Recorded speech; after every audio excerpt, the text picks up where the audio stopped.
Hey, what's going on, everyone? I'm the OPJellicent, and I have week number 4 of season number 6 of the WPL, going up against TexasManGaming and his Dallas Mudsdales, who are undefeated at this point. He is 3-0. I believe he defeated Storm and 2 others for these first 3 weeks, so hopefully we can end his win streak right here. But before that, be sure to go ahead and check him out down below in the description. He does a ton of great content, so go ahead and drop him a sub. That would mean quite a bit. But let's go ahead and go over the matchups right away.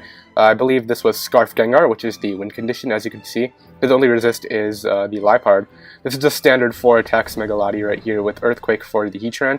And we have Jolly Life for Mamoswine, which is pretty much only walled by the Rotom. It can hit everything else really hard. Tail Glow Z Rain Dance Manaphy, which is another win con on the team. Pretty much this and Gengar were what we were trying to win with, and then we just have a standard Webs team with some wall breakers. Speaking of wall breakers, we have Silk Scarf Bouffalant right here, which hits super hard. We have the Wild Charge for the Crobat, and we have Head Charge Facade in case we get burnt or paralyzed. And I'm not sure what the last move was. It might have been Earthquake for the Heatran, but that's pretty much our team. The standard Webs lead Galvantula, as you guys should expect. So let's go ahead and get right into the match right now.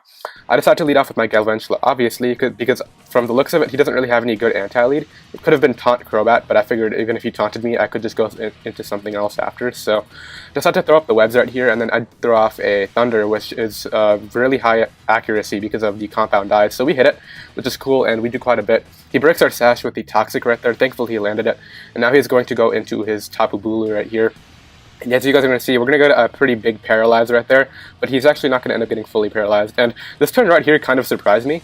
I go for the HP Poison, doing quite a bit of damage. And he goes for the Rock Tomb, and it actually doesn't knock me out. And I'm pretty sure we lived Poison too because of the Grassy Terrain. Yep, we live at 3, so now I believe I decided to Thunder right here, just predicting him to switch out, and he goes into the Rotom, but unfortunately we miss, but that kind of sucks because I needed that damage for my wall breakers like Bouffalant and Mamoswine, but it's alright, we can bring in our Latios right here, and unfortunately, since we are floating, our energy balls will not be boosted by the grassy terrain, but that's alright, it's still my best move to hit this thing. We see that he does have the Rindo Berry, so it's a good thing we popped that just now. And he's going to get rid of our Webs with the Defog, which sucks, because now we have to risk Speed Ties with this against the Gallade, and if it is Scarf Tran or something, I don't believe it was Scarf Tran, it switched that move earlier, so never mind that. But decided to go into the Bulu right here, as I just throw off another Energy Ball, which would have knocked out the Rotom. And thankfully, I'm not sure if this was Assault Vest Bulu or what it was, but we did carry the HP Poison on Mega Latios here too, so we're going to be able to knock that thing out. Sure, he clicked like Mega Horn or something to try to do a big amount to me. But Liepard's going to come out. Thankfully, it doesn't Pursuit Trap me. I'm pretty sure it gets that. But yeah, I go into the Bouffalant right here, and this is great because he paralyzed me. And as I said, I do have the Facade, so I can go for Facade instead of Head Charge since I don't want to take all that recoil. So I decided to do just that right now, and it does a good amount to the Heatran coming in. And I can follow it up with a Wild Charge, which will be sure to knock it out. Thankfully, we don't get fully paralyzed. So we're going to get up now. I believe we had the first KO on our side, but he's going to go into the Crobat right here and knock me out with the Supersonic Sky Strike. If he didn't have that, then I would have just knocked him out with Facade too. So, and I pretty much just get a free switch into Mamoswine right here since he burnt his Z moves. So that's pretty cool. I go into my Mamoswine on the U-turn. Well, he's going to U-turn now. Brings in that Rotom as I throw out my own rocks, which is great for the Crobat when it wants to come back in later. And then I just decided to Icicle Crash. Unfortunate miss right there, but then again, I did miss my Thunder earlier on this thing, so it should have significantly lower health anyway. So I decided to throw off another Icicle Crash, and he doesn't get flinched, and he actually breaks through this time. So that's alright, because my Manaphy can come out right here and just go right for the, I believe I just clicked Surf, which is cool, and knock that thing out.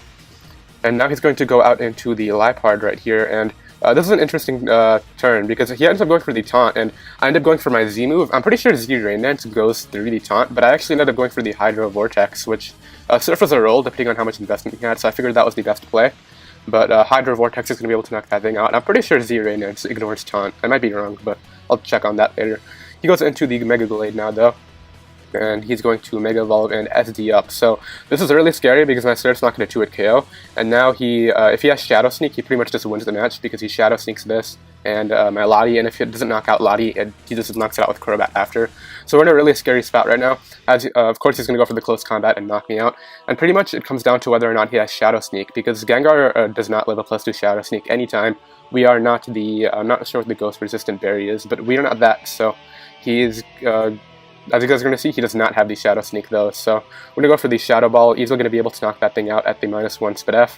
and he's going to bring out the Crobat right here. We're going to go for the Shadow Ball again, and he's going to go right here for the Brave Bird and die to recoil damage. So we end up picking up a really narrow 1-0 victory, which is cool, and we end up ending Texas's win streak, which is really nice. So we're going to move on to 3-1. There's a ton of other 3-1 teams in our conference, so we really want to keep up the momentum next week when we face Slaybait and the Toronto Trocals for the last week of round 1 divisional matchups. So that'll be interesting. Once again, if you guys are new, be sure to subscribe if you want to follow the Aggrons over here, and I will see you guys next week.